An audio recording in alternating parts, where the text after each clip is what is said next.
कति भयो अरे तिमी आएको जापान? 6 महिना मात्रै भयो है। अनि कस्तो अनुभव लिइरहेछौ त? लास्ट टाइम चाहिँ जापान कस्तो बसाइ छ, के छ? रमाइलो छ, रमाइलो मात्रै छ त? दुःख पनि छ, सुख पनि छ, सबै छ।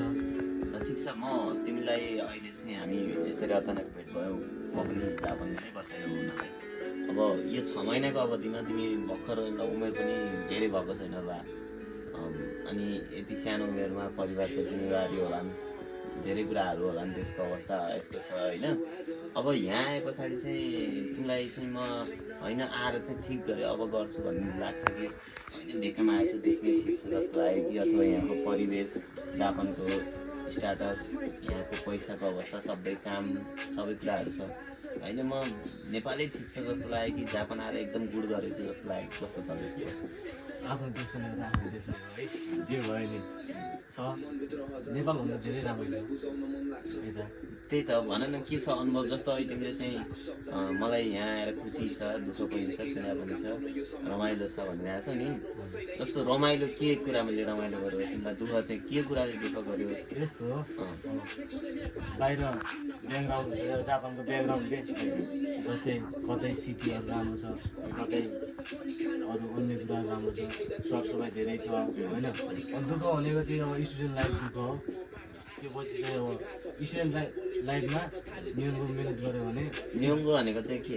जापानिज भाषा त्यति धेरै मिहिनेत गऱ्यो भने त्यति चाहिँ दुःख पनि मैले देखेन है, मेरो विचार चाहिँ हो। तिमी चाहिँ विद्यार्थी भएर आएको होइन? हजुर। ठिक छ, अनि विद्यार्थीको चाहिँ के रहेछ? रमाइलो क्षण, दुःखका क्षण अनि खुसीका क्षण हुँदो रहेछ? कसो रहेछ जापानमा विद्यार्थीको अवस्था चाहिँ? विद्यार्थीको अवस्था नि अलि दुःखै हुँदो रहेछ मैले बुझेअनुसार चाहिँ दाइ है।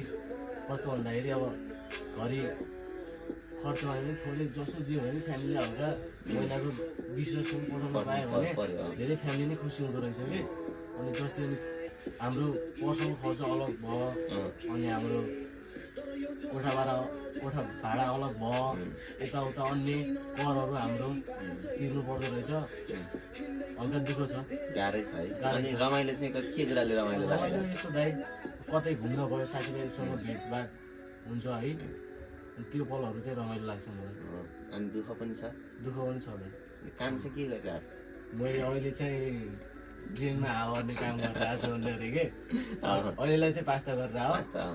तर तपाईँहरूलाई काम चाहियो भने म यता ट्रेन बिडेको के अलिक क्यान्सर भएको त्यहाँ हावा गर्ने काम गरेर रमाइलो होइन? कतिजनालाई। ल ठिक छ। अब काम भनेपछि काम गर्यो, पढ्यो, अनि पढाइ पनि चाहिने होला होइन? विद्यार्थी भए पछाडि मिहिनेत पनि गर्नु पऱ्यो। ठिक छ, भनेपछि अब सोचे जस्तै छ, नेपालभन्दा चाहिँ यहाँ राम्रो लाग्यो? राम्रो लाग्यो एउटा हिसाबले। ठिक छ, अब नयाँ आउने कोही हुनुहुन्छ होला जापान, अब जापान भविष्य बनाएर आउँछु भन्ने मान्छेहरूलाई चाहिँ के छ सन्देश दिन मिल्ने सन्देश चाहिँ? मिल्ने सन्देश भनेको त्यही अलि नेपालमा अब जापानिज भाषाप्रति हल्का इन्ट्रेस्ट राख्नु होला, यो खेलबाट नसक्नु होला, म त्यति हुन चाहन्छु। भोगाइ छ भने भोगाइ छ। कस्तो गरे खेलवाड थियो नेपालमा? गाँड बस्ती थियो जापानिज भाषा। ठिक छ, एकदम खुसी लाग्यो। ल नाम, आफ्नो परिचय, सबै कुरा भन्ने? मेरो नाम चाहिँ गोकुल बोहटी, मेरो नेपाल घर कैलाली, मेरो अहिले उमेर चाहिँ 20 वर्ष पुग्यो। अनि जापानमा कहाँ हुनुहुन्छ? अहिले जापानमा तोचिकी हाकोनोमोरी माचीमा छु म। मिडल क्लास फ्यामिलीदेखि हो, तर लाइफ चाहिँ चिप छ। ल केही छ गीत अथवा कविता अथवा त्यस्तो केही दिन मिल्ने कुराहरू केही छ? त्यस्तो केही छैन। ल थ्याङ्क यू। ल